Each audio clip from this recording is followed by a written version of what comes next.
Masata ka! Aya! Ligtas ka na ngayon, Aya. Maraming salamat ha. Pero, huwag ka sana makontento dyan sa mababang antas ng martial arts mo. Ha? Babang antas ng martial arts? Mababa ang antas ng martial arts mo. Ha?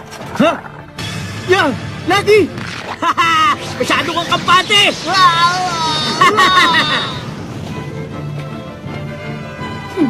Heto pa!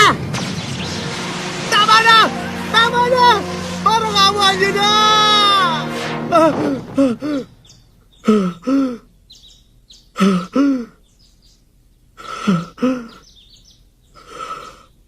Panaginip lang pala. Ang sama.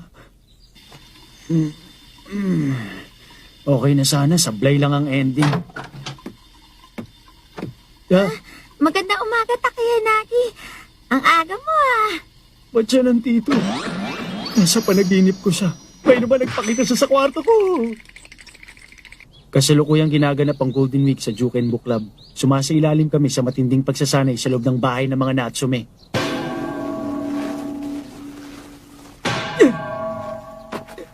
Hindi! Mali! Mali! Mali! I-relax mo kasi mga balikat mo. Gamitin mo ang mga tuhod mo. Ulitin mo! Ganyan! Ulitin ko ha. Panoorin mo. Ganito. Yan ang tamang paraan. Hindi mo pagagalawin yung kawali. Basta ang importante, tamaan mo yung gitna. Huwag mo tignan. Mag-concentrate. Oo. Sige, Maya. Mamaya na lang ulit. Pahinga muna. Total, naintindihan ko naman ang paliwanag mo eh. Basta ang point of impact ay yung gitna ng kawali. Kapag dun ko tinamaan, hindi yan gagalaw, hindi ba? Naintindihan ko. Kung naiintindihan mo, hindi mo na kailangan gamitin yung utak mo. Habang hindi mo nagagawa yung tinuturo ko, hindi ka pwedeng kumain. Baliwala pa rin? 3 araw na ako ganito ah. Pambihira ka. Reverse attack lang, hindi mo pa kaya. Alam mo ba na ang reverse attack ay tinatawag namang long distance strike sa China? Hindi talaga madaling ipaliwanag ang concept ng force at strike point, kaya sa umpisa, mahirap talagang gawin. Pero kapag eksperto ka na kahit madami ang target mo, makakaya mong i-focus ang isa at ito lang ang tatamaan. Maraming sukat ang kapangyarihan mo. Kapag nakontrol mo yon, makakagamit ka na ng espiritu. Magagamit mo rin ang 5 elemento. Ang positibong lakas ay nagbubunga ng yang. Ang negatibo naman ay nagbubunga ng yin. Nagkakaroon ng forma ang hangin at sinasaniba ng espiritu. Wala kang pinagkaiba kay Takeyanagi. Naiiba ka lang dahil wala ka pang alam. Mag-concentrate ka para makontrol mo ang lakas mo. Mag-concentrate? Master, ano pa ba kailangan kong gawin? Tumakbo na ako ng 20 kilometro. Sa loob ng 1 oras at 10 minuto. Kahit marathon runner, mapapahiya doon. Pinanganak ka na may likas na malakas na katawan. Matangkad ka, malaki ang muscle at malakas kang tumalon. Lahat ng yan ay katangian ng isang African-American. Kailangan mong tumakbo ng tumakbo para mapuno ng oxygen ang mga muscle mo. Sa ganung paraan, lalakas ka ng lalakas. Ah, Ang kagandahan pa niyan, may panahon ka pa para ma-develop ang katawan at isipan ninyo. May oras pa kayo para bumalik sa basic training para lalong tumibay ang katawan ninyo. Ngayon ko lang nakita na ganyang kasaya si ate dahil may bago siyang tinuturuan. Ang aga nga nila nag-umpisa ng training eh. Magiging masaya ang summer na to. Oo,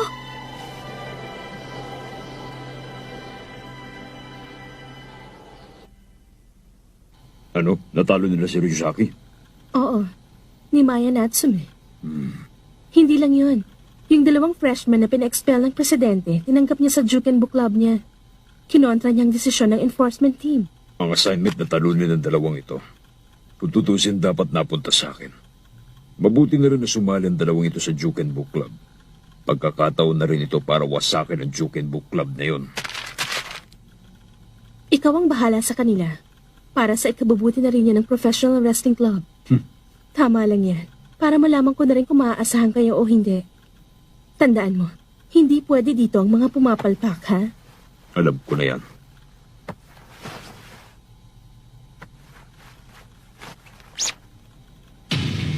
Ipaglalaban ko ang patakaran ng eskwelahan. Hoy! Kain na! Kain na! Kain na! Nagugutom na ako. Hindi ka pa rin pwedeng kumain, Suichiro. Ano? Bawal pa rin kumain? Pati hapunan, bawal. Ay, Mismo. Ang sarap talaga ng training.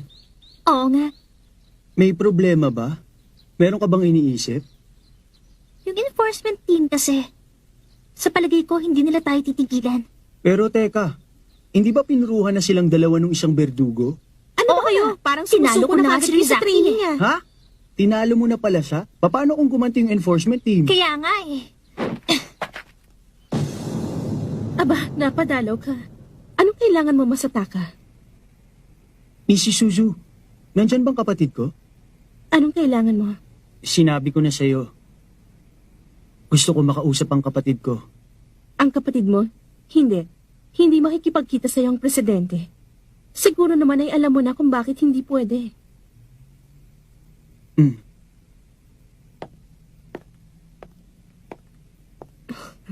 Siya nga pala. May iniwan na mga mensahe ang presidente para sa'yo. Ha? Bumalik ka na lang daw kapag matanda ka na. Pumunta pa man din siya dito. Hindi naman siguro masama makipag-usap sa kanya. Di ba, Itsumi? Pinangangaralan mo ba ako? Bonschi. Nagbibigay lang ako ng payo sa presidente. Hindi ba trabaho lang naman yun na advisor? Dapat sa Juken Book Club ka magalit. Hindi doon sa mabait mong kapatid. Alam mo mali yan. Kung tutuusin sa isang tao ka lang namang galit eh. Kay Shin Natsumi.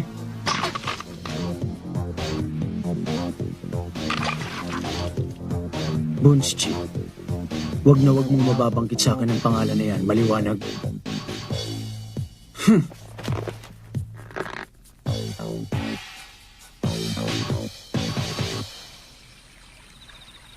Grabe, ang ganda talaga dito. Ang laki ng bahay na to. Tapos may hot spring pa sa labas. Ang yaman-yaman pala ng pamilya mo, Miss Natsume. Sobra ka naman, hindi naman no. Nirestay na ng huling henerasyon. Itong bayat lupa na lang ang natitira sa ari-arian namin eh. Pero okay pa rin, hindi ba? Mabuti napadalaw ka rito. Hindi kasi marunong magluto yung ate ko eh. Kaya minsan napapagod ako. Alam mo, Jackie, ang ganda-ganda mo talaga. Nainggit ako sa'yo. Salamat ha. Pero hindi yata kapanipaniwala yan kapag sa'yo nang galing. Ha? Ano ka ba? Ang ganda-ganda mo kaya, Aya. Ano? Hindi naman ako maganda, no? Maganda ba ako? Eh na hindi nga ako tinitignan man lang nung si Suichiro. Ganun lang yon kasi hindi pa niya nakikita ang totoong kagandahan mo. Puro away lang ang nasa utak nun. Basta pagdating sa babae, parang totoy lang yung walang kaalam-alam. Kapag ganun ang lalaki, dapat ikaw ang gumawa ng first move. Example, ganito. Wait, stop! Wag dyan! Wag! Sinabi ng wag dyan eh!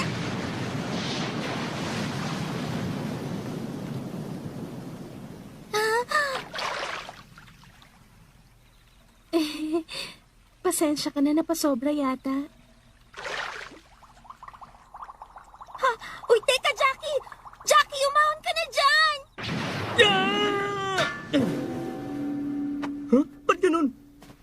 Ano nangyari? Yung sa harapan sinuntok mo pero yung sa likod ang gumalaw. Paano mo ginawa yun? Yun nga hindi ko maintindihan eh. Gutom na kasi ako eh. Nasa loob na yata ng tiyan ko ang lahat ng lakas ko eh. Siguro yun ang dahilan kung bakit. Ha? Hindi ba yun yung... Shh! Huwag ka masyado maingay, manood ka na lang. Master? Kaya ako siya ginutom para maipon ang lakas niya doon sa tiyan niya. Kita mo, may bago tuloy siyang natutunan. Hiya! Kita mo, wala siyang kaalam-alam na lumalakas na siya. Unti-unti niyang madidiscover ang kapangyarihan niya.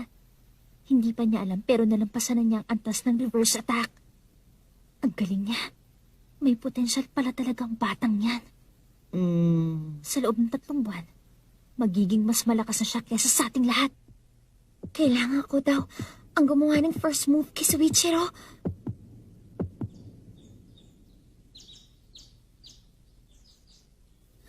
Suichiro.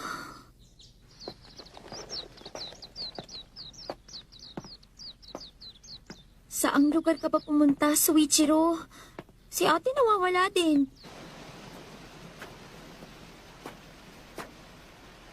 Ha?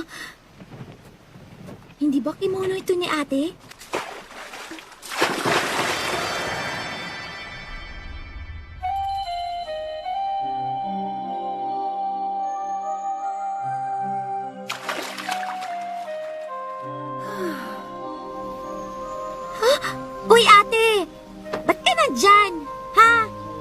Matagal na kasi akong hindi naliligo dito eh. Gusto mo maligo ka rin? Ano ka ba? Baka may makakita pa sa'yo. Umahan ka na nga. Kagabi ko pa kasi kasama ang batang yun. Grabe, pinagod niya ako. Kasama mo si Suichiro? Kanina ko pa nga siya hinahanap eh. Nasaan ba siya ngayon? Andon siya natutulog. Huh?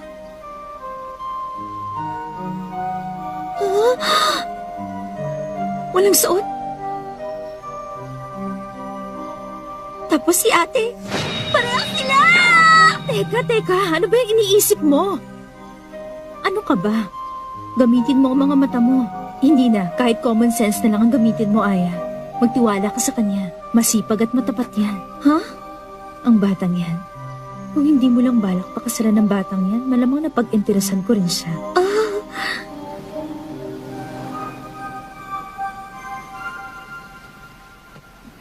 Nagbibiro lang ako. Huwag ka mag-alala.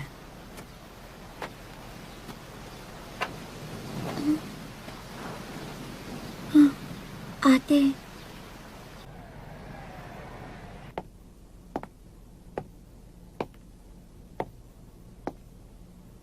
Pambira. Patapos ang Golden Week ng Juken mo.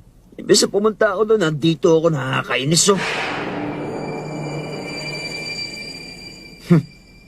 Hindi ko kayo pagbibigyan. Munta kayo! Sabi niya piro lang daw. Pero ngayon lang nagbiro sa akin si ate ng ganun. Kung di mo lang balak pakasalan ng batang yan, malamang napag-interesan ko na rin siya. Magkasama daw sila mula kagabi. Ano kayang ginawa nila dito sa labas? Ano ba yan? Hindi na ako kitatakutan ng mga to. Kahit naman may mga type kayo sa mga ulo nyo, alam ko naman mga taga-section B kayo. Kala niyo ba matatalo niyo ako kapag umatake kayo ng patago? Nagbibiro ba kayo? Ang mabuti pa, tuturuan ko na lang kayong dalawa ng leksyon. Ikaw ang tuturuan ko. Ikaw, Yusaki. Hindi ako aatake ng patago. Pero wala ka rin magagawa. Sagara! Ah! Ah! Ah!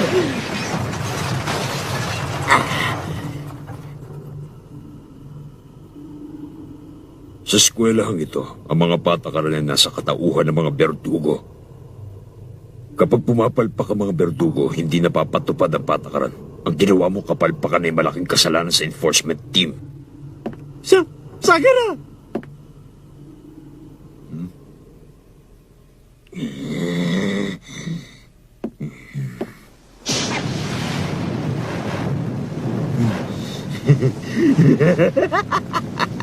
Lagot ka sa akin ngayon. Katapusan mo na! Walang makakaalala sa'yo. Sagara! Masyado ka umaasa dyan sa mga pampatang teknik mo. Yan ang dahilan kaya madali ka natalo nung labanan mo ang babaeng si Maya Natsume. Tanda mo, hindi na si Sagara makakaharap mo ngayon. Ha? Nag-iiba ko ng anyo kapag suot ko ng maskarang ito. Ako ang pinakamabagsik na berdugo sa eskwelahan ito. Ako si Saga Mask. Suotin mo rin yan sa lamay mo! Ah! Rusaki, meron ako isang bagay na ituturo sa'yo. Simple lang naman ang teknik para maging pinakamalakas. Hindi na kailangan pag gumamit ang pwersa ng hangin tulad yun ni Natsume. Kahit ang pinakamalakas sa martial artist ay walang magagawa para palakasin ang kanyang mga kasukasuan. May 206 na buto sa katawan ng tao. Lahat ng yun ay may kahinaan. Basta ako nang bahala sa dalawang mayayabang na freshman na yon. Kung ako sa'yo, magpapahinga na lang ako doon sa loob ng ospital. Grabe ang galing niyo talaga! Mr. Sagar, Saga Mask! Ang bilis yung tinalo si Ryusaki. Teka muna kayong dalawa. Baka naman meron kayong nalilimutan. Ha? Opo! Sige, gawin natin. Isa! Dalawa!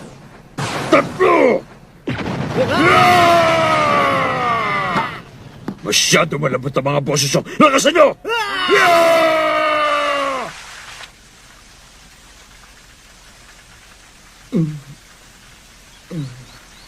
Oh? Bakit ganito? Natutulog siya? At saka bakit ganun? Mukhang nakatulog din ako ah. Saka isa pa, bakit nakakando ang ulo ko sa hitan niya? Kailangan maramdaman mo ang daloy ng hangin para lalong makontrol mo to. Kapag nagawa mo na yun, makakaya mo na rin gawin to.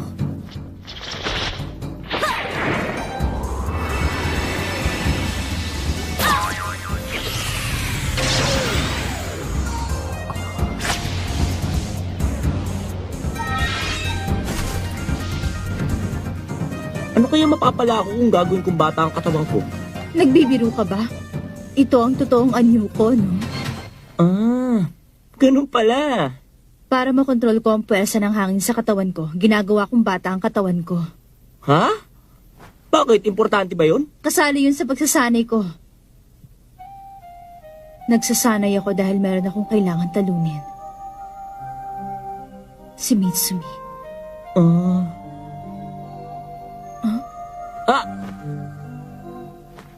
Tama na nga itong pagkikwentuhan natin. Magsasanay pa tayo hanggang umaga eh. Sabi mo eh.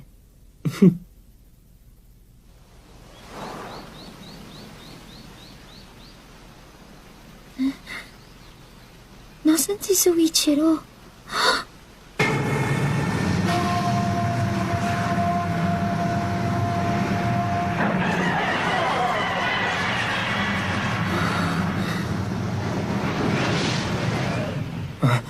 Ha? Sorry. Nagising ba kita?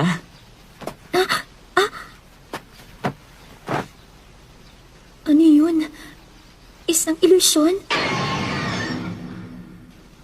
Ano yung nakita ko? Parang hindi siya yung Soichiro kahapon. Nagiba siya. Iba na siya.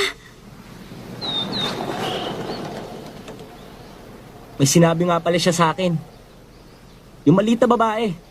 Ang totoong anyo pala niya eh, yung babaeng matanda. Oo, totoo yun. Mas malakas pa sa halimaw, maliit na babaeng yun. Hindi katulad ko, matalino siya. Marami siyang alam. Pero alam mo, magkatulad kami. Pareho kami ng nararamdaman. Matyaga, mapursige. Wala kaming pakialam basta makuha namin ang gusto namin. Ang galing talaga. Soichiro, bakit? O sige, tama na ang pahinga. Magsasanay na ako ulit. Ngayon lang ako nainis sa pagsasanay na to. Pati na sa kapangyarihan ko na hindi ko makontrol. Ayoko na nito. Ayoko nang makakita. Pero hindi ko mapigilan yon. Ang ate ko, napagusto na sa kanya si Soichiro. Nahulog na ang puso ni Soichiro sa kanya.